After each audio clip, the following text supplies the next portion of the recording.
വിശ്വാസത്തിന്റെ സ്ഥിതി എന്താണ്? ഒരു പരിശോധന നടത്താനായിട്ട് കഴിയുമോ? ഞാനൊരു യഥാർത്ഥ വിശ്വാസിയാണോ അതോ ഒരു കപട വിശ്വാസിയാണോ? എൻ്റെ വിശ്വാസത്തിന്റെ നിലവാരം എന്താണ്? ആത്മാർത്ഥമായ ഒരു ആത്മപരിശോധനയ്ക്ക് അതിന് മുതിരേണ്ടത് ആവശ്യമാണ്. കൊരിന്ത്യലേഖനം 13-ാം അധ്യായത്തിൽ 2 കൊരിന്ത്യർക്ക് 2-ാം ലേഖനം അതിന്റെ 13-ാമത്തെ അധ്യായത്തിന്റെ 5-6 വാക്യങ്ങളിൽ അപ്പോസ്തലനായിരിക്കുന്ന പൗലോസ് അതേ കാര്യം കൊരിന്ത്യയിലെ വിശ്വാസികളോട് നിർദ്ദേശിക്കുന്നത് നമുക്ക് വായിക്കാനായിട്ട് കഴിയും. നിങ്ങൾ വിശ്വാസത്തിൽ ഇരിക്കുന്നുവോ എന്ന് നിങ്ങളെ തന്നെ പരീക്ഷിപ്പിൻ, നിങ്ങളെ തന്നെ ശോധന ചെയ്യുവിൻ. നിങ്ങൾ കൊള്ളരുതാത്തവർ അല്ല എന്ന് വരികിൽ യേശുക്രിസ്തു നിങ്ങളിൽ ഉണ്ട് എന്ന് നിങ്ങളെ തന്നെ അറിയുന്നുവല്ലോ. നിങ്ങൾ കൊള്ളരുതാത്തവർ അല്ല എന്ന് നിങ്ങൾ അറിയുമെന്ന് ഞാൻ ആശിക്കുന്നു. മലയാളത്തിലെ ആ പരിഭാഷ ചില വാക്കുകളൊക്കെ അല്പം അവ്യക്തതയുണ്ട്. അതുകൊണ്ട് ഞാൻ ഇംഗ്ലീഷിലും കൂടെ NASB പരിഭാഷയും കൂടി ഞാൻ ഒന്ന് വായിക്കാം. Test yourself to see if you are in faith. Examine yourself. Or do you not recognize this about yourselves, that Jesus Christ is in you, unless indeed you fail the test? But I trust that you will realize that we ourselves do not fail the test. അപ്പൊ അത് കുറച്ചുകൂടെ ഒരു clarity ഉണ്ട്. അപ്പോസ്തലൻ ഇവിടെ പറയുന്നതായിരിക്കുന്ന വാക്ക് വിശ്വാസം ഉണ്ടോ എന്ന് പരിശോധിക്കാനുള്ള ഒരു ആഹ്വാനമാണ് ഇവിടെ നടത്തുന്നത്. നിങ്ങൾ വിശ്വാസത്തിൽ തന്നെയാണോ നിൽക്കുന്നത് എന്ന് പരിശോധിച്ച് നോക്കാൻ, ടെസ്റ്റ് ചെയ്യാൻ, എക്സാമിൻ ചെയ്യാനാണ് അവിടെ പറയുന്നത്. എന്നിട്ട് 2-ാമത്തെ വാക്കിൽ പറയുന്നത് ആ പരിശോധന നടത്തുമ്പോൾ അതിന്റെ വ്യക്തമായിരിക്കുന്ന തെളിവ് എന്താണ്? ഒരാളൊരു വിശ്വാസിയാണോ അല്ലയോ എന്നതിന്റെ വ്യക്തമായിരിക്കുന്ന തെളിവ് എന്താണ്? അതിന്റെ തെളിവ് കർത്താവായ യേശുക്രിസ്തു ആ വ്യക്തിയിൽ ജീവിക്കുന്നു എന്നതാണ്. എന്നിട്ട് പൗലോസ് അപ്പോസ്തലൻ ഒരു പോസിറ്റീവായ ഒരു കമന്റ് കൂടെ പറയുന്നുണ്ട്. നിങ്ങൾ ആരും കൊള്ളരുതാത്തവർ ആകുകയില്ല, വിശ്വാസമില്ലാത്തവർ ആകുകയില്ല, ഈ പരീക്ഷയിൽ പരാജയപ്പെട്ടവരായിട്ട് ഡിസപ്രൂവ്ഡ് ആയിട്ട് തീരുകയില്ല എന്ന് ഞാൻ വിശ്വസിക്കുന്നു എന്ന് അപ്പോസ്തലൻ പറയുന്നുണ്ട്. ചുരുക്കത്തിൽ അപ്പോസ്തലന്റെ വാക്കെന്താ പറയുന്നതെന്ന് അറിയുമോ? യേശുക്രിസ്തു നമ്മിൽ ജീവിക്കുന്നു എന്നതാണ് നമ്മുടെ ക്രിസ്തീയ വിശ്വാസം ശരിയാണ്, ആത്മാർത്ഥതയുള്ളതാണ് എന്നതിന്റെ വ്യക്തമായിരിക്കുന്ന തെളിവ്. ഒന്നാമത് നമുക്ക് ആ വിശ്വാസത്തിന്റെ പരിശോധനയെ പറ്റി ചില കാര്യങ്ങൾ നമുക്ക് ചിന്തിക്കാം. വിശ്വാസമുണ്ടോ എന്ന് പരിശോധിച്ച് നോക്കണം. പരിശോധന എന്ന വാക്ക് ബൈബിളിൽ പല സമയത്ത് ഉപയോഗിച്ചിട്ടുണ്ട്. വിശ്വാസത്തിന്റെ പലതരം പരിശോധനകളുണ്ട് എന്നറിയാം. ഇപ്പൊ കഷ്ടത വരുമ്പോൾ അത് വിശ്വാസത്തിന്റെ ഒരു പരിശോധനയാണ് എന്ന് ദൈവവചനം നമ്മൾ വായിക്കുന്നുണ്ടല്ലോ. നമ്മുടെ വിശ്വാസത്തിന്റെ പരിശോധിക്കപ്പെടും, അതിന്റെ നിജസ്ഥിതി പരിശോധിപ്പിക്കുന്നത് കഷ്ടതകളും പ്രയാസങ്ങളും വരുമ്പോൾ അതിനെ നമ്മൾ എങ്ങനെ നേരിടുന്നു എന്നതിന്റെ അടിസ്ഥാനത്തിലാണ്. അപ്പോൾ വിശ്വാസം നഷ്ടപ്പെട്ടു പോയാൽ ആ വിശ്വാസത്തിന്റെ പരിശോധനയിൽ അവർ പരാജയപ്പെടുന്നു. എന്നാൽ അതിനെ അതിജീവിക്കുന്ന വിശ്വാസം. മറ്റൊരു പരിശോധനയായിരിക്കും പ്രലോഭനങ്ങൾ വരിക. പാപപ്രലോഭനങ്ങൾ വരുമ്പോൾ അതിനെ അതിജീവിക്കാൻ കഴിയാത്തവരുടെ വിശ്വാസത്തിന്റെ പരിശോധനയാണ്. പക്ഷെ പാപപ്രലോഭനം മാത്രമല്ല, സുഖസൗകര്യങ്ങൾ കൂടുതൽ വരുമ്പോൾ, പ്രതാപവും പ്രൗഢിയും ഒക്കെ വരുമ്പോൾ അതിനെ എങ്ങനെ നേരിടുന്നു എന്നുള്ളതും വിശ്വാസത്തിന്റെ ഒരു പരിശോധനയാകാം. നമ്മുടെ കർത്താവിനെ പിശാച് പരീക്ഷിക്കുന്ന രംഗമുണ്ടല്ലോ. പ്രതാപവും അംഗീകാരവും പ്രശസ്തിയൊക്കെ കൊടുത്തിട്ട് ആ പ്രോഗ്രാമിൽ നിന്ന് പിന്തിരിയോ എന്ന് പരിശോധിക്കുന്നില്ലേ? അതുപോലെ തന്നെ വിശ്വാസത്തിന്റെ പരിശോധനകൾ പല നിലയിൽ വരാം. ഇവിടെയും അപ്പോസ്തലൻ പറയുന്നത് ഇവിടെ ആ പരിശോധനകളൊക്കെ ഒരളവോളം പുറമേ നിന്നുള്ള പരിശോധനകളാണ്. പിശാച് പരിശോധിക്കുന്നു, കഷ്ടതകളുടെ പരിശോധനയുണ്ട്, സുഖ സൗകര്യങ്ങൾ, പ്രലോഭനങ്ങൾ ഒരു പരിശോധനയായിട്ട് വരാം. എന്നാൽ ഇവിടെ പറയുന്നത് നിങ്ങളെ തന്നെ പരിശോധിച്ച് നോക്കാനാണ്. Examine yourself. അതൊരു ഊന്നലോടുകൂടി പറയുകയാണ്. നമുക്ക് തന്നെ നമ്മളെ ഒന്ന് പരിശോധിച്ച് നോക്കാം, നമ്മുടെ വിശ്വാസം ശരിയാണോ, സത്യസന്ധമാണോ എന്നുള്ളത്. ഇവിടെ പരീക്ഷിക്കുക എന്ന് ഉപയോഗിച്ചിരിക്കുന്ന വാക്ക് തന്നെ പരിശോധിക്കുക എന്ന വാക്കാണ്. ബൈബിളിൽ ആ വാക്കിന്, പരീക്ഷിക്കുക എന്നുള്ള വാക്കിന് ഒരു നെഗറ്റീവ് അർത്ഥമുണ്ട്. അത് പ്രലോഭനം എന്ന ആശയത്തിലുണ്ട്. ഒരു പോസിറ്റീവായൊരു അർത്ഥമുണ്ട്. ട്രൈ ചെയ്യുക, ഒന്ന് ട്രൈ ചെയ്ത് നോക്കാൻ, അതൊന്ന് പരിശോധിച്ച് നോക്കുക എന്നുള്ള ആശയമാണ് അതിനുള്ളത്. മറ്റൊരു വാക്ക് അവിടെ ഉപയോഗിച്ചിരിക്കുന്നത് നിങ്ങളെ തന്നെ ശോധന ചെയ്യുവിൻ. ഈ ശോധന എന്നുള്ള വാക്ക് നിങ്ങൾക്ക് അറിയാവുന്ന പോലെ ഇന്നിപ്പോ ഒത്തിരി ആത്മീയ മേഖലകൾ ഉപയോഗിക്കുന്ന ഒരു വാക്കല്ല. ബൈബിളിൽ അങ്ങനെ പഴയ കാലത്ത് ട്രാൻസ്ലേറ്റ് ചെയ്തെങ്കിലും, കാരണം ആ വാക്ക് ഒരർത്ഥത്തിൽ എനിക്ക് തോന്നുന്നു ആരോഗ്യവകുപ്പ് ഹൈജാക്ക് ചെയ്ത ഒരു നല്ല മലയാള പദമായിട്ടാണ് അത് ഇരിക്കുന്നത്. എന്നാൽ ആദ്യകാല അർത്ഥം ആ അർത്ഥത്തിലല്ല. അതിന് എക്സാമിൻ എന്ന ആശയം തന്നെയാണ് അതിനുള്ളത്. പരിശോധന എന്ന് പറഞ്ഞാൽ എക്സാമിൻ ചെയ്യുക, ഒരു കാര്യം കൊള്ളാമെന്ന് പരിശോധിച്ച് ഉറപ്പാക്കുക, അതാണ് അതിന്റെ അർത്ഥം. അതായത് വേറൊരു വാക്കിൽ പറഞ്ഞാൽ recognise as genuine after examination. Approve, യോഗ്യമെന്ന് ഉറപ്പാക്കുക. ഇപ്പൊ വിശ്വാസത്തെ പറ്റി പറയുമ്പോൾ ആ വിശ്വാസത്തെ പരീക്ഷിച്ച് അത് ശരി തന്നെയാണ്, ജെന്യുവിനാണ്, ആത്മാർത്ഥതയുള്ളതാണ് എന്ന് ഉറപ്പാക്കുവാനുള്ള ഒരാഹ്വാനമാണ് പൗലോസ് അപ്പോസ്തലൻ നൽകുന്നത്. ഇപ്പൊ നമുക്കറിയാമല്ലോ, എല്ലാ കാര്യങ്ങളിലും ഈ സുരക്ഷാ പരിശോധന നിർബന്ധമായൊരു കാര്യമാണ്. അത് ജെന്യുവിൻ ആണോ, അത് പ്രവർത്തന യോഗ്യമാണോ എന്ന് പരീക്ഷിച്ചു നോക്കുമല്ലോ. നമ്മൾ ഏത് സാധനം വാങ്ങിയാലും ഉണ്ട്. ഇന്നലെ തന്നെ ഞാൻ ഈ ഇലക്ട്രിസിറ്റി ബോർഡിന്റെ ഒരു ചെറിയൊരു വാട്സപ്പ് ഇൻഫർമേഷൻ കണ്ടു. നമ്മുടെ വീട്ടിലുള്ള MCB, ELCB ഒക്കെ ടെസ്റ്റ് ചെയ്ത് നോക്കണം ഇടയ്ക്ക്. MCB ആണോ അത് ടെസ്റ്റ് ചെയ്ത് അത് വർക്ക് ചെയ്യുന്നുണ്ടെന്ന് ഇടയ്ക്ക് പരീക്ഷിക്കണം.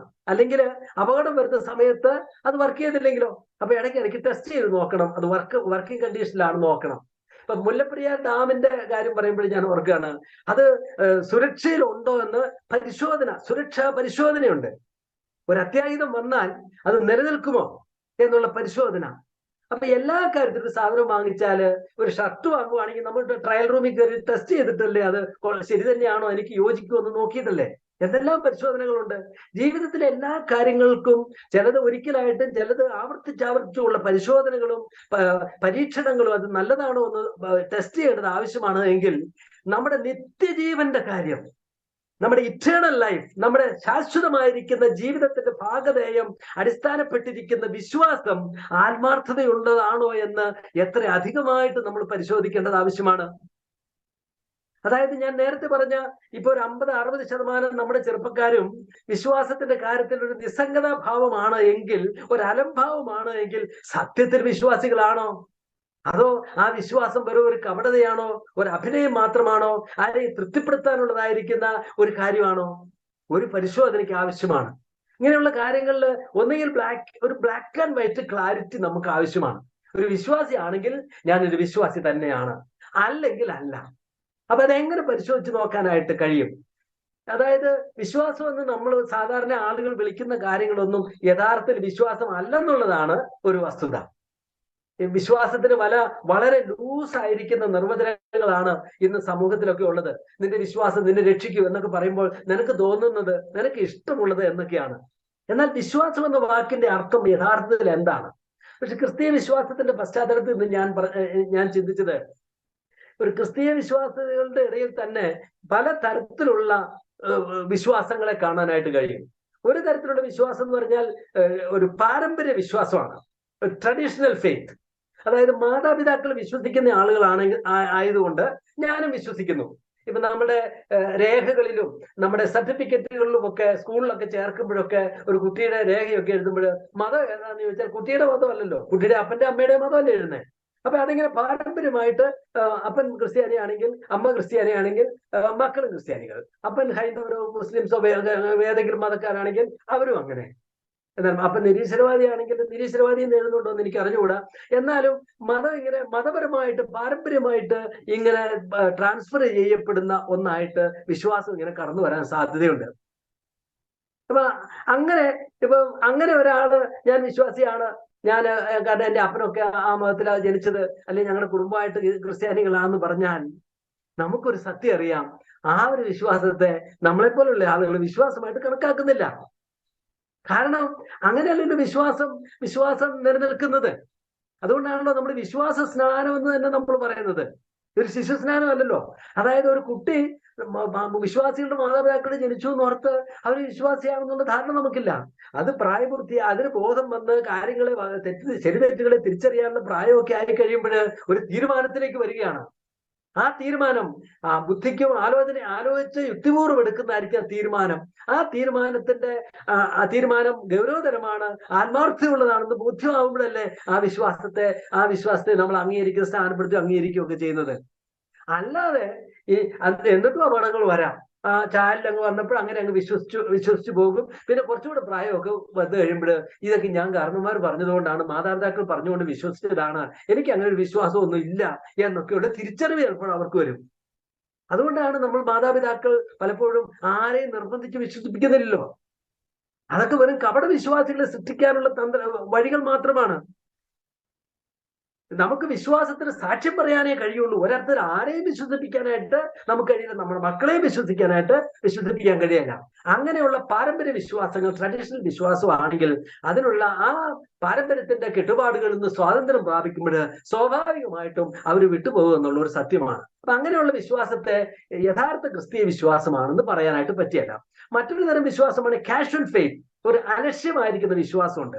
അതായത് വിശ്വാസത്തിന്റെ ഗൗരവം മനസ്സിലാക്കാതെ ക്രിസ്തീയതയെ ഒരു അലങ്കാരമായിട്ട് കൊണ്ടു നടക്കുന്നവരായിരിക്കുന്ന ആളുകൾ. നമ്മൾ കാഷ്വൽ ഡ്രസ്സ് എന്നൊക്കെ പറഞ്ഞാൽ എന്താ, അത്ര ഒഫീഷ്യലല്ല, ഏതെങ്കിലും ഒരു ഡ്രസ്സ് അങ്ങനെ എടുത്ത് അണിയുന്നു എന്നതുപോലെ വിശ്വാസത്തെ നമ്മുടെ ഔദ്യോഗിക പരിപാടികളൊന്നുമല്ല, ഗൗരവമായിരിക്കുന്ന വിഷയമല്ല. പക്ഷെ ഞങ്ങൾ അങ്ങനെ ഒരു വിശ്വാസിയാണ്, ഞാൻ ക്രിസ്ത്യാനിയാണ്, ഞാൻ ഇന്ന സഭയിൽ പോകുന്ന ആളാണ്, ആ കൂട്ടായ്മയിലാണ് ഞാൻ ഉള്ളത് എന്ന് പറയുന്ന ഒരു തരത്തില്. ഞാൻ ഒരിക്കലും ഒരു ചെറുപ്പക്കാരന്റെ കഴുത്തില് ഒരു കുരിശ് കിടക്കുന്നുണ്ടപ്പോ ഞാൻ ചോദിച്ചു, നീ എന്താ ഈ കുരിശിട്ടിരിക്കുന്നത് എന്ന് ചോദിച്ചു. അത് ചുമ്മാ ഇട്ടതാ എന്ന് പറഞ്ഞു. ഏതാണ്ട് ഇതുപോലെയാണ്. അത് എന്തെങ്കിലും ഒന്ന് ഇടണ്ടേ, അതിനുവേണ്ടി ഒരു ക്രിസ്തീയ ചിഹ്നം ഇട്ടു. അത്രയൊക്കെ വിശ്വാസം. ക്രിസ്തീയത ഒരു ചെലവുമില്ലാത്ത ഒരു അലങ്കാരമായിട്ട്, അതിന് മുൻഗണന കൊടുക്കാത്ത, ഗൗരവം കൊടുക്കാത്ത ഒരു സൈഡ് ബിസിനസ് ആയിട്ട്, ഒരു ലേബലായിട്ട് കൊണ്ടു നടക്കുന്ന കാഷ്വൽ ഫെയ്ത്ത് ഉണ്ട്, അലക്ഷ്യമായിരിക്കുന്ന വിശ്വാസം. അതാണോ എന്റെ വിശ്വാസം? അതാണോ നമ്മുടെ വിശ്വാസം? അതോ ജീവിതത്തിലെ അതിപ്രധാനമായ ഏറ്റവും പ്രധാനപ്പെട്ടതായിട്ട് കരുതുന്ന ഒന്നാണോ കർത്താവായ യേശു ക്രിസ്തുവിലുള്ള എന്റെ വിശ്വാസം? മറ്റെല്ലാ കാര്യങ്ങളും അതിന് താഴെ വരുന്നതാണോ? മുമ്പേ അവന്റെ രാജ്യവും നീതിയും അന്വേഷിപ്പിൻ എന്ന് പറഞ്ഞതുപോലെ ഒന്നാം സ്ഥാനത്ത് എന്റെ വിശ്വാസം വെച്ചിട്ടുണ്ടോ? അതോ കാഷ്വൽ വിശ്വാസമാണോ? മറ്റൊരു അപകടകരമായിരിക്കുന്ന ഒരു വിശ്വാസത്തിന്റെ പൊസിഷനാണ് പ്രോസ്പെരിറ്റി ഫെയ്ത്ത്, സമൃദ്ധി വിശ്വാസം എന്ന് പറയുന്ന വിശ്വാസം. അതായത് ഞാൻ ക്രിസ്ത്യാനിയാണ്, പക്ഷെ എന്റെ വിശ്വാസത്തിന്റെ മോട്ടിവേഷൻ എന്ന് പറയുന്നത് എന്റെ ഈ ലോക ജീവിതത്തെ വിജയിപ്പിക്കാനുള്ള ഒരു മാർഗമായിട്ട് ഞാൻ കർത്താവായ യേശു ക്രിസ്തുവിനെ വിശ്വസിക്കുന്നു. അതായത് യേശു ക്രിസ്തുവിനെ വിശ്വസിച്ചാൽ കാര്യങ്ങളൊക്കെ നേരെയാകും, പ്രയാസങ്ങളൊക്കെ ജയിക്കാൻ കഴിയും, പരീക്ഷയെ ജയിക്കും, നല്ല ജോലി കിട്ടും, നല്ല കുടുംബജീവിതം കിട്ടും, നല്ല ഭാര്യമാരെ കിട്ടും, ഭർത്താക്കന്മാരെ കിട്ടും, മക്കളൊക്കെ നന്നായി വയ്ക്കും, സമൂഹത്തിൽ അംഗീകാരം കിട്ടും, നേരെ നടത്താം. അതായത് ഈ ലോക ജീവിതത്തെ മെച്ചപ്പെടുത്താനുള്ള ഒരു സംവിധാനമായിട്ട് ക്രിസ്തീയതയെ കാണും. എന്നിട്ട് പറ്റുന്നൊരു അപകടം എന്താണെന്ന് വെച്ചാൽ, ഈ ലോക ജീവിതത്തിൽ പ്രതിസന്ധികളും പ്രയാസങ്ങളും ഒക്കെ വരുമ്പോൾ ചോദ്യചിഹ്നം ഉയരുന്ന എന്തിനോടാണെന്നറിയോ? കർത്താവെ, നിന്നെ ഞാൻ വിശ്വസിച്ചിട്ട് എന്തുകൊണ്ടാണ് ഇങ്ങനെ സംഭവിച്ചത്? എന്തുകൊണ്ടാണ് ഞാൻ പരീക്ഷയെ തോറ്റത്? എന്തുകൊണ്ടാണ് എനിക്ക് ജോലി കിട്ടാത്തത്? എന്തുകൊണ്ടാണ് ഞാൻ ചെല്ലുന്നിടത്തൊക്കെ ഒന്നിനൊന്ന് പ്രതിസന്ധികളും പ്രതികൂലങ്ങളും എനിക്ക് വരുന്നത്? കർത്താവിനെയല്ലേ ഞങ്ങൾ വിശ്വസിച്ചത്? കർത്താവിനെയല്ലേ ഞാൻ ആശ്രയിച്ചത് എന്ന് ചോദിക്കും. സത്യത്തിൽ പല ഭക്തന്മാരും പഴയ നിയമത്തിനും ചോദിച്ചിട്ടുണ്ട് ഈ ചോദ്യം. കർത്താവെ, ഞാൻ നിന്നോട് നിലവിളിച്ചിട്ട് നീ എന്താ ഇതെങ്ങനെ സംഭവിക്കുന്നത്? ഞാൻ എന്റെ ഹൃദയത്തെ ശുദ്ധീകരിച്ചതും കൈകളെ കുറ്റമില്ലായി കഴുകിയതും വെറുതെ ആയിപ്പോയോ എന്ന് ആസാബ് ചോദിച്ചതുപോലെയും മലാഖി ചോദിച്ചതുപോലെയും യഹോവയുടെ മുമ്പാകെ യഹോവയുടെ കാര്യം നോക്കുന്നതിനാലും സൈന്യങ്ങളുടെ മുമ്പാകെ കറുപ്പെടുത്ത് നടത്തുന്നതിനാലും എനിക്ക് എന്ത് പ്രയോജനമുണ്ട്? എനിക്ക് പ്രയോജനം കിട്ടിയില്ലല്ലോ, കർത്താവ് എന്നോട് അനുകൂലമായില്ലോ എന്ന്. ഇത് ഒരു വലിയ പ്രബലമായിരിക്കുന്ന ഒരു തെറ്റിദ്ധാരണയിൽ നിന്ന് വരുന്നതാണ്. കർത്താവായ യേശു ക്രിസ്തുവിനെ വിശ്വസിച്ചാൽ ഈ ലോകം നമുക്ക് അനുകൂലമാകും, ഈ ലോക കാര്യങ്ങളൊക്കെ നമ്മൾ വിജയിക്കുമെന്നുള്ള ഒരു ധാരണ അറിഞ്ഞോ അറിയാതെയോ നമ്മുടെയൊക്കെ മനസ്സിൽ വന്നു ചേർന്നിട്ടുണ്ട്.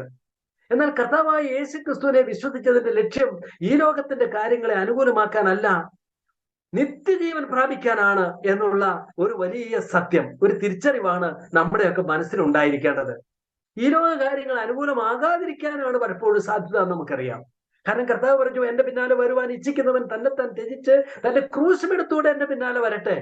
ലോകത്തിൽ നിങ്ങൾക്ക് കഷ്ടമുണ്ട് എന്നല്ലേ കർത്താവ് പറഞ്ഞ? അനേക കഷ്ടങ്ങൾ കൂടെ ദൈവരാജ്യത്തിൽ കടക്കേണ്ടതാകുന്നു. ഈ ലോകം ഒരു കഷ്ടതയുടെ ലോകമാണ്. അത് വിശ്വാസി അവിശ്വാസി ഭേദമില്ലാതെ എല്ലാവർക്കും വരും. വിശ്വാസിക്ക് ഒരു പ്രത്യേക കഷ്ടതയുണ്ട്, വിശ്വാസത്തിന്റെ പേരിലുള്ള കഷ്ടതയും ഉണ്ട്. വിശ്വാസി ആയതിന്റെ പേരിൽ നിനക്ക് ജോലിയില്ല, വിശ്വാസി ആയതിന്റെ പേരിൽ നിനക്ക് അംഗീകാരമില്ല, നിനക്ക് ഈ പരിഹാസം, നിനക്ക് ഈ പീഡനം. അതുകൊണ്ട് നമുക്ക് പിന്നെ നമ്മൾ എന്തുകൊണ്ടാണ് വിശ്വസിക്കുന്നത്? എന്തുകൊണ്ട് കർത്താവിന്റെ അടുക്കിലേക്ക് വന്നു?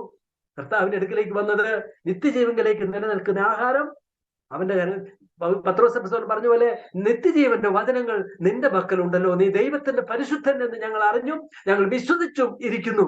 കർത്താവെ, ഞങ്ങൾ ആരുടെ അടുക്കിലേക്കാണ് ഇതിനു വേണ്ടി പോവുക? യേശു ക്രിസ്തുവിനെ വിശ്വസിക്കുന്നത് ഈ ലോകത്തിന്റെ സമൃദ്ധിക്കും ഐശ്വര്യത്തിനും ഈ ലോകത്തിന്റെ സുഖ സൗകര്യങ്ങൾക്കും വേണ്ടിയിട്ടല്ല. അതിനൊക്കെ ദൈവം അതിൻ്റെതായ മാർഗങ്ങൾ വെച്ചിട്ടുണ്ട്. കർത്താവായ യേശു ക്രിസ്തുവിനെ വിശ്വസിച്ചത് ദൈവരാജ്യത്തിന്റെ സമൃദ്ധിക്കും ഐശ്വര്യത്തിനും വേണ്ടിയിട്ടാണ്. അപ്പൊ ഇങ്ങനെയുള്ളതായിരിക്കുന്ന വിശ്വാസങ്ങൾ, ഈ ലോകത്തിന് വേണ്ടിയുള്ള വിശ്വാസം, അലക്ഷ്യമായി കാണുന്ന ഒരു അലങ്കാരമായിരിക്കുന്ന വിശ്വാസം, മാതാപിതാക്കൾ വിശ്വസിച്ചുകൊണ്ട് വിശ്വസിച്ച വിശ്വാസമൊന്നും യഥാർത്ഥത്തിലുള്ള ക്രിസ്തീയ വിശ്വാസമല്ല. എന്താണ് യഥാർത്ഥ ക്രിസ്തീയ വിശ്വാസം? കർത്താവായ യേശു ക്രിസ്തു വിശ്വസിക്കുക എന്ന് പറഞ്ഞാൽ എന്താണ്? എബ്രായ ലേഖനം 11-ാം അധ്യായത്തിന്റെ 1-ാമത്തെ വാക്യത്തിൽ നാം ഇങ്ങനെ വായിക്കുന്നുണ്ട്, വിശ്വാസം എന്നതോ ആശിക്കുന്നതിന് ഉറപ്പും കാണാത്ത കാര്യങ്ങളുടെ നിശ്ചയവുമാകുന്നു. Now faith is the assurance of things hoped for and the conviction of things not seen. രണ്ട് കാര്യങ്ങൾ, രണ്ട് വാക്കുകൾ ശ്രദ്ധിച്ചോ. Assurance of things and the conviction of things. ഒന്ന് അഷുറൻസ് ആണ്, മറ്റൊന്ന് കൺവിക്ഷൻ ആണ്. ഇത് രണ്ടും ചേർന്ന് പോകുന്ന കാര്യമാണ്. ഒരു കാര്യത്തിൽ അഷുറൻസ് വരുമ്പോഴാണ് ആ കാര്യത്തെ പറ്റി നമുക്ക് കൺവിക്ഷൻ വരുന്നത്. ഉറപ്പ് വരുമ്പോഴാണ് അത് ബോധ്യമായിട്ട് തീരുന്നത്. സത്യത്തിൽ അർത്ഥപൂർണമായ എല്ലാ വിശ്വാസങ്ങളും ബോധ്യങ്ങളാണ്, ഉറപ്പുള്ള ബോധ്യങ്ങളാണ്. വിശ്വാസം എന്ന് പറഞ്ഞാൽ മതകാര്യത്തിൽ മാത്രമല്ല വിശ്വാസമുള്ളത്, എല്ലാ കാര്യത്തിനും വിശ്വാസമില്ലേ? ഒരു സൗഹൃദ ബന്ധത്തിന് വിശ്വാസമല്ലേ? കൂട്ടുകാരനെ വിശ്വസിക്കുന്നു, ജീവിത പങ്കാളിയെ വിശ്വസിക്കുന്നു, ഒരു രാജ്യത്തിലെ പാർട്ടിയെ വിശ്വസിക്കുന്നു, ഒരു പ്രസ്ഥാനത്തെ വിശ്വസിക്കുന്നു, നമ്മൾ വസിക്കുന്ന വീടിന്റെ സുരക്ഷിതത്തെ വിശ്വസിക്കുന്നു, ഡോക്ടറെ വിശ്വസിക്കുന്നു, അധ്യാപകരെ വിശ്വസിക്കുന്നു. ഇതൊക്കെ വിശ്വാസങ്ങളല്ലേ? ഈ വിശ്വാസങ്ങളൊക്കെ എന്താ? ഒരു തോന്നലാണോ? ഒരു ഇഷ്ടാനിഷ്ടങ്ങളാണോ? വിശ്വസിക്കുക എന്ന് പറഞ്ഞാൽ അതിന്റെ അർത്ഥം ഒരു കാര്യം മതിയായ തെളിവുകളുടെ അടിസ്ഥാനത്തിൽ എനിക്ക് വരുന്ന ബോധ്യവും ആ ബോധ്യം ഉള്ളത് കൊണ്ട് ഞാൻ അതിൽ വെക്കുന്ന ആശ്രയത്വവുമാണ് വിശ്വാസം എന്ന് പറയുന്നത്. അതായത് ശരിയായ ബോധ്യങ്ങളുടെ അടിസ്ഥാനത്തിലുള്ള ആശ്രയത്വത്തെയാണ് വിശ്വാസം എന്ന് പറയുന്നത്. കർത്താവായ യേശു ക്രിസ്തുവിൽ വിശ്വസിക്കുക എന്ന് പറഞ്ഞാൽ അത് തന്നെയാണ്. കർത്താവിനെ വിശ്വസിക്കുക, വേദപുസ്തകത്തിൽ വിശ്വസിക്കുക എന്ന് പറഞ്ഞാൽ അതിന്റെ അർത്ഥം എന്താ? ക്രിസ്തീയ വിശ്വാസം എന്ന് പറഞ്ഞാൽ ബൈബിൾ വെളിപ്പെടുത്തുന്ന ഒരു ദൈവത്തിനും അവിടുത്തെ വാഗ്ദാനങ്ങളിലുമുള്ള ബോധ്യവും ആശ്രയത്വവുമാണ് ക്രിസ്തീയ വിശ്വാസം. ഒരു ബോധ്യമാണത്. ഒരു ദൈവമുണ്ട്, ബൈബിൾ വെളിപ്പെടുത്തിയിരിക്കുന്നത് പോലെ ഒരു ദൈവമുണ്ട്. ആ ദൈവം പറഞ്ഞിരിക്കുന്ന വാക്കുകൾ, അവന്റെ വാഗ്ദത്തങ്ങൾ, അവൻ നമ്മെ പഠിപ്പിച്ചതായിരിക്കുന്ന ബൈബിളിൽ പഠിപ്പിച്ച കാര്യങ്ങൾ സത്യമാണ് എന്ന ബോധ്യം, തെളിവുകളിൽ അടിസ്ഥാനപ്പെട്ട ബോധ്യം. ആ ബോധ്യം ഉള്ളത് കൊണ്ടാണ് അതിനായിട്ട് നമ്മുടെ ജീവിതം നമ്മൾ സമർപ്പിക്കുന്നത്, ഈ ക്രിസ്തുവിനെ കർത്താവായിട്ട് നമ്മൾ അംഗീകരിക്കുന്നത്. അല്ലാതെ ഒരു തോന്നലോ ഒരു ഇഷ്ടമോ അല്ല. ഇപ്പൊ ഒരു ഷർട്ട് തിരഞ്ഞെടുക്കാൻ നേരത്ത് ഒരു ചുവന്ന ഷർട്ട് വേണമെന്നുണ്ടെങ്കിൽ അതെനിക്ക് ഇഷ്ടമെന്ന് പറയും. വീടിന് പെയിന്റ് അടിക്കുമ്പോൾ വെള്ള പെയിന്റ് അടിച്ചാൽ എനിക്ക് അതാ ഇഷ്ടമെന്ന് പറയും. അതല്ല വിശ്വാസം. അത് സബ്ജക്റ്റീവായ വളരെ വളരെ വ്യക്തിനിഷ്ഠമായിരിക്കുന്ന ചില ഇഷ്ടാനിഷ്ടങ്ങളാണ്. വിശ്വാസം എന്നത് അത് ഏത് തലത്തിലുള്ളതാണ്, സെക്യുലർ തലത്തിലുള്ളതാണെങ്കിലും അത് ആത്മീയ ക്രിസ്തീയ തലത്തിലുള്ളതാണെങ്കിലും വിശ്വാസം എന്നാൽ തെളിവുകളുടെ അടിസ്ഥാനത്തിലുള്ള ബോധ്യങ്ങളും അതിനെ ആശ്രയിച്ചുള്ളതായിരിക്കുന്ന തീരുമാനങ്ങളുമാണ്. ക്രിസ്തീയ വിശ്വാസം അതാണ്, ഉറപ്പുള്ള ബോധ്യങ്ങളിൽ അടിസ്ഥാനപ്പെട്ട ബോധ്യമാണ്. ഒരു ദൈവമുണ്ട് എന്ന് നമുക്കൊരു ബോധ്യം, നമ്മൾ വിശ്വസിക്കുക എന്ന് പറഞ്ഞാൽ അതിന്റെ അർത്ഥം അതെന്റെ ബോധ്യമാണ് എന്നാണ് അതിന്റെ അർത്ഥം. കർത്താവായ യേശു ക്രിസ്തു വിശ്വസിച്ചാൽ നിത്യജീവനുണ്ട് എന്ന് പറഞ്ഞാൽ അതിന്റെ അർത്ഥം അതെന്റെ ബോധ്യമാണ്. അത് വെറും ഒരു വൈകാരിക തീരുമാനമല്ല.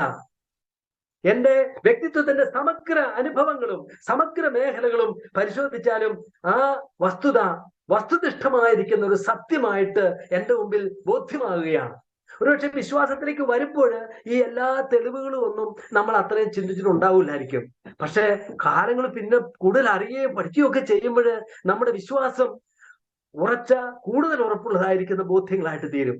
ഇപ്പൊ ഏതൊരു കാര്യം ബോധ്യമാകുന്ന എങ്ങനെയാണെന്ന് ചിന്തിച്ചു നോക്കിയേ.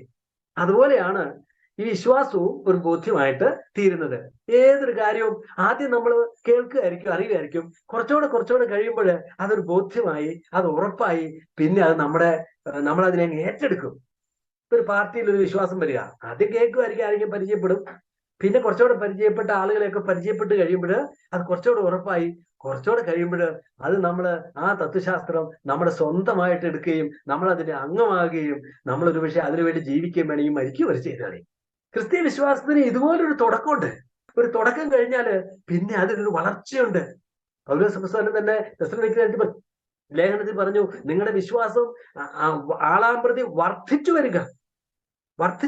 വരുന്നൊരു വിശ്വാസം.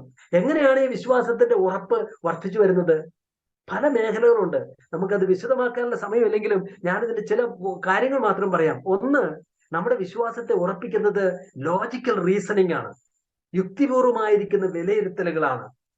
വസ്തുനിഷ്ഠമായി കാര്യങ്ങളെ യുക്തിസഹമായിട്ട് ദൈവത്തെയും ദൈവവാഗ്ദത്തങ്ങളെയും ഇങ്ങനെ മനുഷ്യ ജീവിതത്തെയും അത് ബൈബിളിന്റെ മൂല്യങ്ങളെയും അതിന്റെ എത്തിക്കൽ മോറൽ വാല്യൂസിനെയും അതിന്റെ ഭാവിയെ പറ്റി ചരിത്ര വിശകലനത്തെയും ഒക്കെ പരിശോധിച്ച് നോക്കുമ്പോൾ ദാറ്റ് ഈസ് റീസണബിൾ. നമ്മുടെ ബുദ്ധിക്ക് അത് നിരക്കുന്ന കാര്യമാണ്. അതാ നമ്മൾ വിശ്വസിക്കുന്നത്. കൂടുതൽ അന്വേഷിക്കുന്നതോറും ആ യുക്തിയുടെ ഉറപ്പ് കൂടിക്കൊണ്ടുവരും. രണ്ടാമത്തെ കാര്യം, ശാസ്ത്രീയ തെളിവുകൾ നമ്മുടെ ബോധ്യങ്ങളെ ഉറപ്പാക്കുന്ന ഒരു കാര്യം, വിശ്വാസത്തെ ഉറപ്പിക്കുന്ന കാര്യമാണ്. സയന്റിഫിക് എവിഡൻസസ് എന്ന് പറഞ്ഞാൽ ബൈബിളിന്റെ വിരുദ്ധമാണെന്നുള്ള ധാരണയൊക്കെ കാലഹരണപ്പെട്ട ധാരണകളാണ്. ശാസ്ത്രീയമായിരിക്കുന്ന നിഗമനങ്ങൾ അത് ഏത് മേഖലകളിലൂടെ നോക്കിയാലും ബൈബിളിലെ വിശ്വാസത്തെ ചോദ്യം ചെയ്യുകയല്ല, ബൈബിളിലെ വിശ്വാസത്തിലേക്ക് ശക്തമായിരിക്കുന്ന ഒരു വിരൽ ചൂണ്ടലായിട്ടാണ് ഇരിക്കുന്നത് എന്നതാണ് തെളിവുകൾ ഒന്നിനൊന്ന് നമുക്ക് മുമ്പിൽ കാണുന്നത്. അതുപോലെ തന്നെ ചരിത്രപരമായ സാധുത. ചരിത്രത്തിന്റെ ഒരുപാട് സംഭവങ്ങളില്ലേ. ഇപ്പൊ ബൈബിളിലെ തന്നെ ചരിത്രമുണ്ട്. ആ ചരിത്രങ്ങളും ലോകത്തിന്റെ സെക്യുലർ ചരിത്രം ഒക്കെ പരിശോധിച്ച് നോക്കുമ്പോൾ ബൈബിളിലെ വിശ്വാസത്തെ ചോദ്യം ചെയ്യുകയല്ല, അതൊക്കെ ബൈബിളിനെയും ബൈബിളിലെ പ്രമാണങ്ങളെയും അതിന്റെ ഹിസ്റ്റോറിസിറ്റിയെയും മാത്രമല്ല അതിലെ താത്വിക വീക്ഷണങ്ങളെയും ഒക്കെ എസ്റ്റാബ്ലിഷ് ചെയ്യുന്നതായിരിക്കുന്ന ഒന്നായിട്ട് വരിക. ക്രിസ്തീയതയെ തള്ളിക്കളയല്ല, ക്രിസ്തീയതയെ ഉറപ്പിക്കുകയാണ് ചെയ്യുന്നത്. ഇപ്പോഴ് ഒരു വസ്തു നിങ്ങൾക്കറിയുമോ, യൂറോപ്പിലും ഒക്കെ ഉള്ളതായിരിക്കുന്ന നിരീശ്വര ചിന്തകർ പലരും ഇപ്പോഴ് പറയുന്നത് ഞങ്ങൾ റിലീജിയസ്ലി ക്രിസ്ത്യൻസ് അല്ല, ഞങ്ങൾ കൾച്ചറൽ ക്രിസ്ത്യൻസ് ആണെന്ന് അവർ പറയുകയാണ്. കൾച്ചറലി ക്രിസ്ത്യൻ, ഇസ്ലാം പോലെയുള്ളതായിരിക്കുന്ന ചിന്താഗതികള് അവരെ കീഴടക്കുമെന്ന് ചിന്തിച്ചപ്പോൾ അവർ ആ ക്രിസ്തീയതയെ കൾച്ചറലി എങ്കിലും മുറുകെ പിടിക്കണമെന്ന് ചിന്തിക്കുകയാണ്. അതായത് ചരിത്രപരമായി ക്രിസ്തീയതയാണ് മാനുഷിക മൂല്യങ്ങളെ അവരെ പഠിപ്പിച്ചതെന്ന് യേശുക്രിസ്തുവിന്റെ ദൈവത്വത്തെ അംഗീകരിക്കാത്തവരും ദൈവം ഉണ്ടെന്ന് പോലും അംഗീകരിക്കാത്തവർ പോലും ക്രിസ്തീയതയുടെ മൂല്യങ്ങൾ അതാണ് മാനുഷിക മൂല്യങ്ങൾ എന്ന് പറയാനായിട്ട് അവരോട് നിർബന്ധിക്കപ്പെടുന്നതാണ് നമ്മൾ വായിക്കുന്നത്. ഞാനിത് പറഞ്ഞത് ചരിത്രപരമായിരിക്കുന്ന വസ്തുതകളൊക്കെ വിശദമായി പരിശോധിച്ച് നോക്കുമ്പോൾ, അവരുടെ എഴുത്തുകളൊക്കെ വായിക്കുമ്പോൾ, ചിന്തിക്കുന്ന മനുഷ്യന്റെ ചിന്തകളൊക്കെ പരിശോധിച്ച് നോക്കുമ്പോൾ ക്രിസ്തീയ വിശ്വാസത്തിന് ബലം, അതിന്റെ ഉറപ്പ് ഒന്നിനൊന്ന് വർദ്ധിക്കുകയാണ്. അതുപോലെ ധാർമ്മിക സ്വീകാര്യത, എത്തിക്കൽ അക്സെപ്റ്റബിലിറ്റി, ഒരു ധർമ്മനീതി, എത്തിക്സ് എന്ന് പറയുന്ന കാര്യം അത് നിലനിൽക്കണമെങ്കിൽ ഒരു ക്രിസ്തീയ ധാർമ്മികത പോലെ സ്വീകാര്യമായിരിക്കുന്ന വേറൊരു എത്തിക്സ് ഏതാണുള്ളത്? മറ്റു മതങ്ങൾ പ്രൊമോട്ട് ചെയ്യുന്ന എത്തിക്സ് ഒക്കെ നമുക്കറിയാലോ. അല്ലെങ്കിൽ നിരീശ്വരത സജസ്റ്റ് ചെയ്യുന്ന എത്തിക്സ് ഏതാ? സെക്ഷൽ എത്തിക്സ്, മനുഷ്യ ജീവിതത്തിന്റെ വാല്യൂവിനെ സംബന്ധിച്ചുള്ള അവരുടെ വാല്യൂസ് ഏതാ? ബൈബിളിന്റെ വാല്യൂ സിസ്റ്റം ഏതാ സ്വീകാര്യമായിരിക്കുന്ന വാല്യൂ സിസ്റ്റം? കുടുംബത്തെ പറ്റിയുള്ള വാല്യൂ സിസ്റ്റം, ഈ മറ്റു മതങ്ങളുടെ വാല്യൂസ്, ക്രിസ്തീയതയുടെ വാല്യൂ സിസ്റ്റം. അപ്പൊ എത്തിക്കലി നോക്കിയാൽ അക്സെപ്റ്റബിൾ ആയിരിക്കുന്ന ഒരു എത്തിക്കലി അക്സെപ്റ്റബിൾ ആയിരിക്കുന്ന ഒരു തത്വശാസ്ത്രമുണ്ട് എങ്കിൽ അത് ക്രിസ്തീയതയാണ്, നമ്മൾ വിശ്വസിക്കുന്ന വിശ്വാസമാണ്. അത് ഒരു കാര്യം കൂടെ ഞാൻ ചേർത്ത് പറയാം, അനുഭവപരമായ യാഥാർത്ഥ്യം, എക്സ്പീരിയൻഷ്യൽ റിയാലിറ്റി. മനുഷ്യന്റെ അനുഭവങ്ങളെ, അവന്റെ ആങ്ക്യുഷത്തിനെ, അവരുടെ ആശങ്കകളെ, അവന്റെ പ്രശ്നങ്ങളെ, അവന്റെ സ്വപ്നങ്ങളെ, അവന്റെ എക്സ്പെക്ടേഷൻസിനെ ഒക്കെ ശരിയായി നിർവചിക്കുന്ന ഒരു തത്വശാസ്ത്രം ഏതാണ്? അവന് കോൺഫിഡൻസ് നൽകുന്ന, പ്രതീക്ഷ നൽകുന്ന, ഒരു ഒപ്റ്റിമിസ്റ്റിക് ആക്കുന്ന, നിത്യമായ ഒരു ഒപ്റ്റിമിസം നൽകുന്ന, ഒരു അർത്ഥം നൽകുന്ന ഒരു പ്രത്യയശാസ്ത്രം ഏതാണ്? ക്രിസ്തീയത പോലെ ഒരു പ്രത്യയശാസ്ത്രം മറ്റൊന്നില്ല.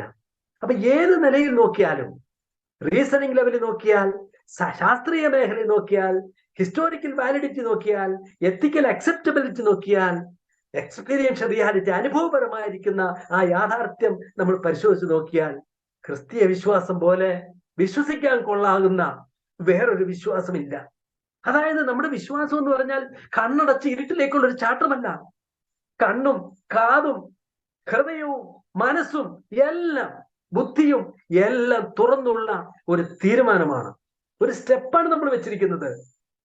കൂടുതൽ അറിയും തോറും വിശ്വാസം ബലപ്പെടുകയാണ്, ശക്തിപ്പെടുകയാണ്.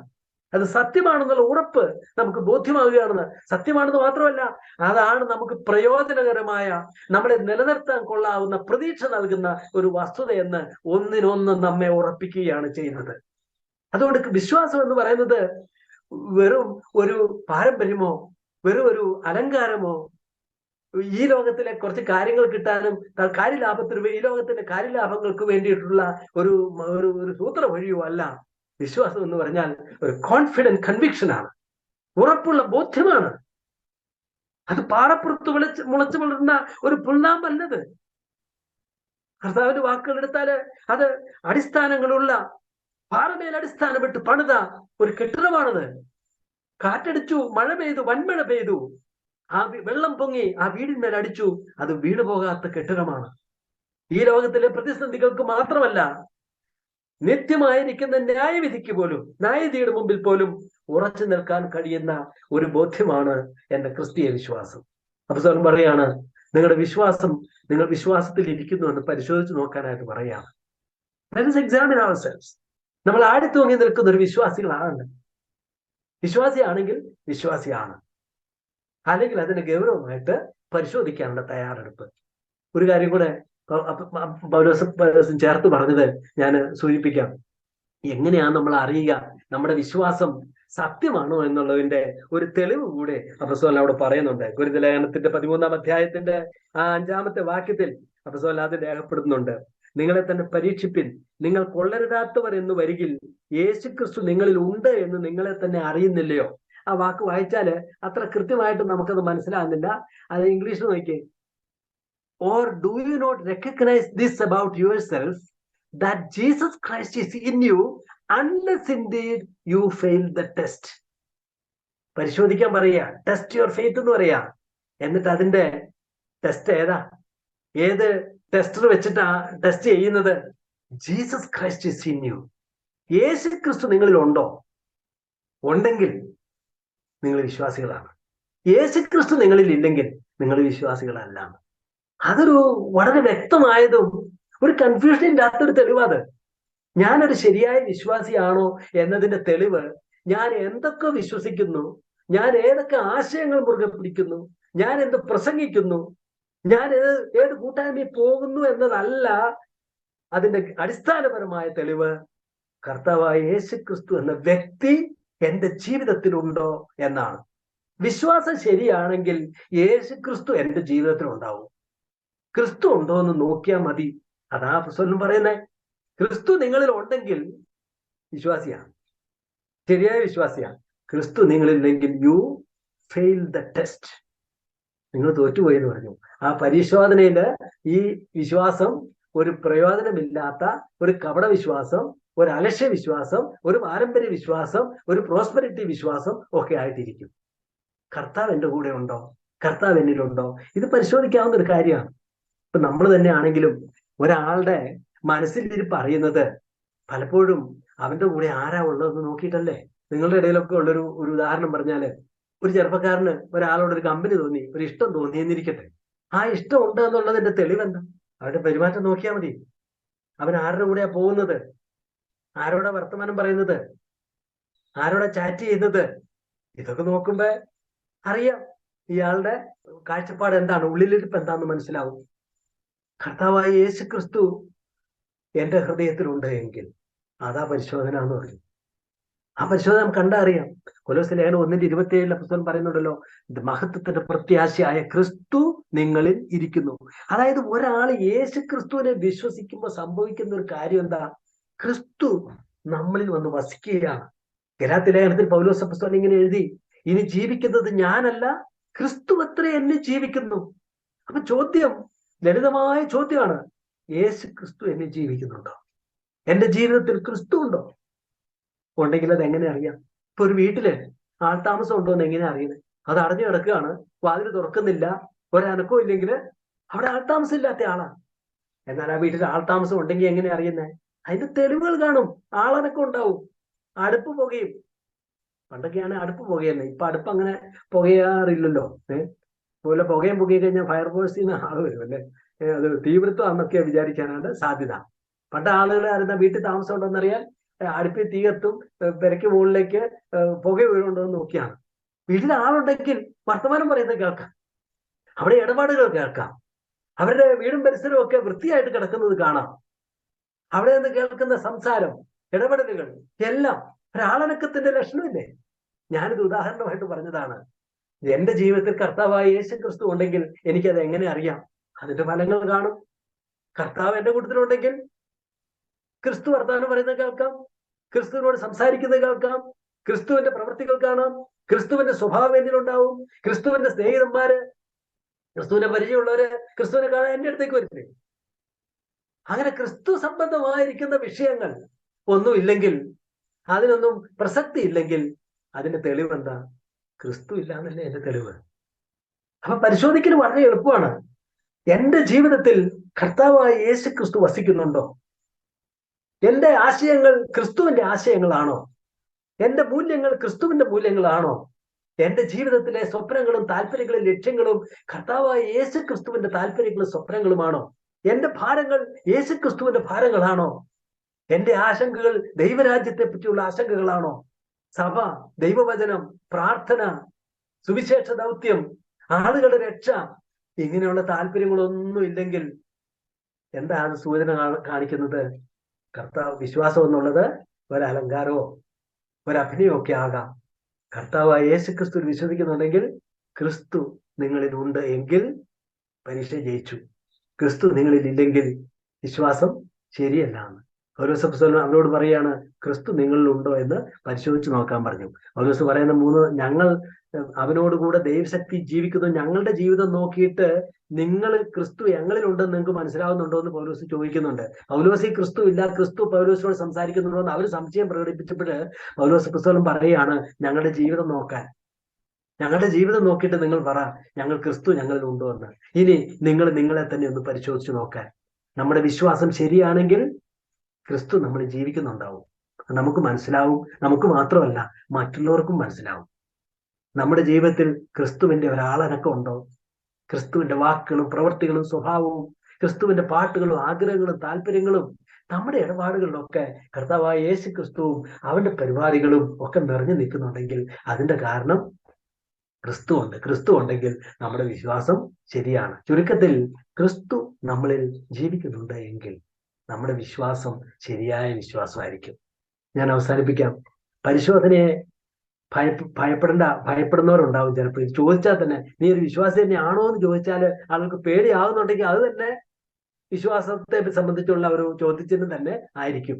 ഇപ്പൊ നമ്മൾ പറയുമല്ലോ, ഇപ്പൊ മുല്ലപ്പെരിയാർ അണക്കെട്ടിന്റെ സുരക്ഷാ പരിശോധന നടത്തണം എന്ന് പറയുമ്പോഴത്തേനും ചില ആളുകൾക്ക് പേടിയാവും. അയ്യോ വേണ്ട വേണ്ട എന്ന് പറയുന്നതിന്റെ കാരണം എന്തായിരിക്കും? ഇതെങ്ങാനും സുരക്ഷ ഇല്ലാന്ന് തെളിഞ്ഞു പോയാലോ എന്ന് ഓർത്തായിരിക്കാം ഒരുപക്ഷെ. സുരക്ഷയുണ്ടെന്ന് 100% ഉറപ്പുണ്ടെങ്കിൽ ഏതവനും പരിശോധിച്ചോട്ടെ, ആര് വന്ന് എത്ര തവണ വേണേലും പരിശോധിച്ചോട്ടെ എന്നല്ലേ പറയേണ്ടത്. വിശ്വാസത്തെ പരിശോധിക്കാം. എന്റെ വിശ്വാസത്തെ, നിങ്ങളുടെ വിശ്വാസത്തെ ആരെങ്കിലും ഒന്ന് ചോദിച്ചു പോയതിനോട് ഭയപ്പെടേണ്ട ആവശ്യമില്ല. എന്നാൽ പരിശോധിക്കാതെ വിശ്വാസിക്കാതെ വിശ്വാസമുണ്ടെന്നുള്ള ധാരണയിൽ പോയാൽ അതിലും വലിയൊരു അപകടം വേറെയില്ല. 10 കന്യകമാരുടെ രൂപ പറഞ്ഞപ്പോ കർത്താവ് പറഞ്ഞില്ലേ, 5 പേരൊക്കെ പറ്റിയ അബദ്ധം എന്താ? എല്ലാം റെഡിയായിരുന്നു, അവര് എല്ലാം ക്ലിയറാന്ന് ഓർത്താ അവരിരുന്നത്. പക്ഷെ തക്ക സമയം വന്നപ്പോൾ എണ്ണയില്ല, അവർ പുറത്തായിരുന്നു. നമുക്ക് ഈ അബദ്ധം വരാനായിട്ട് പറ്റരുത്. വിശ്വാസം ഉണ്ടെങ്കിൽ വിശ്വാസമുണ്ട്, അത് ഉറപ്പാക്കണം, അത് പരിശോധിച്ച് ഉറപ്പാക്കണം. അത് ഞാൻ വിശ്വസിക്കുന്നത് ആൾ തന്നെയാണ് എന്ന് നമുക്ക് ഉറപ്പുണ്ടായിരിക്കണം. അല്ലെങ്കിൽ കല്യാണ വസ്ത്രമില്ലാതെ കല്യാണത്തിന് പോയതായിരിക്കുന്ന ആളെ പോലെയാണ്. എല്ലാരും കല്യാണത്തിന് പോവുക, ഞാനും പോവുക എന്ന് പറഞ്ഞാൽ അവനും പോയതായിരിക്കും. എല്ലാരെയും വിളിച്ചല്ലോ, അവനും പോയി. അവസാനം കല്യാണത്തിന് വീട്ടുടമസ്ഥൻ വന്നു, യജമാനൻ വന്നിട്ട് ആളുകളെയൊക്കെ നോക്കിയപ്പോൾ ഒരാൾ കല്യാണ വസ്ത്രമില്ലാതെ അവിടെ ഇരിക്കുന്നു. അപ്പൊ അവനോട് ചോദിച്ചു, നീ എങ്ങനെയാണ് സ്നേഹിത കല്യാണ വസ്ത്രമില്ലാതെ ഇവിടെ വന്നത് എന്ന് ചോദിച്ചു. അപ്പൊ അവന്റെ വാക്ക് മുട്ടിപ്പോയി എന്നാണ് അവിടെ എഴുതിയേക്കുന്നത്. എന്നാ പിന്നെ അവനെ പിടിച്ച് പുറത്താക്കി വിടുക എന്നുള്ളതല്ല, എന്തെങ്കിലും തിന്നിട്ട് പോട്ടെ എന്നല്ലേ നമ്മൾ വിചാരിക്കുക. കർത്താവ് അവിടെ പറഞ്ഞത് അങ്ങനെയല്ല. നമുക്ക് അത്ഭുതം തോന്നും. അവനെ കൈയും കാലും കെട്ടി ഏറ്റവും പുറത്തെ അന്ധകാരത്തിലേക്ക് ഇട്ടേക്കാൻ പറഞ്ഞു. കരച്ചിലും പല്ലുകടിയും എങ്ങനെ ഉണ്ടാവുമെന്ന് പറഞ്ഞു. എന്താ പറഞ്ഞതിന്റെ അർത്ഥം? അങ്ങനെ നമ്മളാരും ചെയ്യുമോ? സാധാരണ ആരെങ്കിലും ചെയ്യുമോ? വെറുതെ അറിയാതെ കയറി വന്നാല് അവനെന്തെങ്കിലും കഴിച്ചിട്ട് പോട്ടെ എന്നല്ലേ വിചാരിക്കുക. ഇത് കല്യാണത്തെ പറ്റി പറഞ്ഞതല്ല. ദൈവപരിപാടിയിൽ അതിനു വേണ്ട യോഗ്യതയില്ലാതെ, അതിനു വേണ്ട വിശ്വാസമോ ദൈവമോ ക്രിസ്തുവോ ഹൃദയത്തിലില്ലാതെ ഈ പരിപാടിയുടെ കൂടെ എന്തെങ്കിലും പ്രേരണയാലോ സ്ഥാപിത താല്പര്യങ്ങളാലോ ഒക്കെ നടന്നു പോയാൽ അവസാനം ന്യായവിധിയുടെ ശോധന വരുമ്പോൾ നമുക്കൊന്നും ബാക്കി ഉണ്ടാവില്ല. പുറത്തെ അന്ധകാരം മാത്രമേ ഉണ്ടാവുള്ളൂ. പ്രിയപ്പെട്ടവരെ, നമുക്ക് ഒരു കാര്യം ഉറപ്പാക്കാം, നമ്മുടെ വിശ്വാസം സത്യസന്ധതയുള്ളതാണ്, യഥാർത്ഥമാണ്, അത് കപടതയല്ല. ഞാനൊരു വിശ്വാസി തന്നെയാണ് എന്നുറപ്പാക്കുക. ഏതൊരു ഒരു വലിയ മനുഷ്യനെ പറ്റി ഞാൻ കേട്ടിട്ടുണ്ട്. അദ്ദേഹം മരിക്കാറായി കിടന്നപ്പോൾ ബില്ലി ഗ്രഹാമിന് എന്ന ഇവാഞ്ചലിസ്റ്റിനെ അടുത്ത് വിളിച്ചിട്ട് പറഞ്ഞു, അദ്ദേഹം രക്ഷിക്കപ്പെട്ട ആളാണ്. അദ്ദേഹം പറഞ്ഞു, സുവിശേഷം ഒന്നുകൂടെ പറയാമോ എന്ന് ചോദിച്ചു. സുവിശേഷം ഒന്നുകൂടെ പറഞ്ഞു, നിർമ്മലമായ ലളിതമായ സുവിശേഷം. ആ സുവിശേഷം പറഞ്ഞു കഴിഞ്ഞപ്പോൾ ആ മനുഷ്യൻ പറഞ്ഞു, ഇനി എന്നാൽ എനിക്ക് സമാധാനമായിട്ട് മരിക്കാവല്ലോ, ഞാൻ രക്ഷിക്കപ്പെട്ട ആൾ തന്നെയാണ്. നമ്മുടെ ഏറ്റവും വലിയ അഷുറൻസ് എന്താണ്? ഞാൻ നിന്നെ ഒരു നാളും കൈവിടുകയില്ല, ഉപേക്ഷിക്കുകയില്ല എന്ന കർത്താവിന്റെ വാഗ്ദത്തമാണ്. ആ വാഗ്ദത്തം ആർക്കാ കിട്ടുന്നേ? അവനെ കൈക്കൊണ്ട് അവന്റെ നാമത്തിൽ വിശ്വാസം അർപ്പിക്കുന്നവർക്ക്. നമ്മുടെ വിശ്വാസം യഥാർത്ഥമാണോ? അല്ലെങ്കിൽ നമുക്ക് സമയം താമസിച്ചു ഉണ്ടാവുകയില്ല. കർത്താവെ, ഞാൻ അങ്ങേ വിശ്വസിക്കുന്നു എന്ന് ആത്മാർത്ഥമായി ഏറ്റുപറഞ്ഞ് നമ്മുടെ ജീവിതത്തിന്റെ ഭാഗധേയം അവന്റെ കരങ്ങളിലേക്ക് വെക്കാം. എന്നെ കേൾക്കുന്ന നമ്മളെല്ലാവരും നമ്മുടെ വിശ്വാസത്തിൽ ഉറപ്പുള്ളവരായി, ഉത്തമ ബോധ്യമുള്ളവരായി, അതിന് അനുസൃതമായ ഫലപ്രദമായ കോൺഫിഡന്റ് ആയ ഒരു ജീവിതം ജീവിക്കാൻ ഇടവരട്ടെ എന്നാണ് എൻ്റെ പ്രാർത്ഥന. ദൈവത്തിന്റെ പരിശുദ്ധമായ നാമം മഹത്വപ്പെടുമാറാകട്ടെ.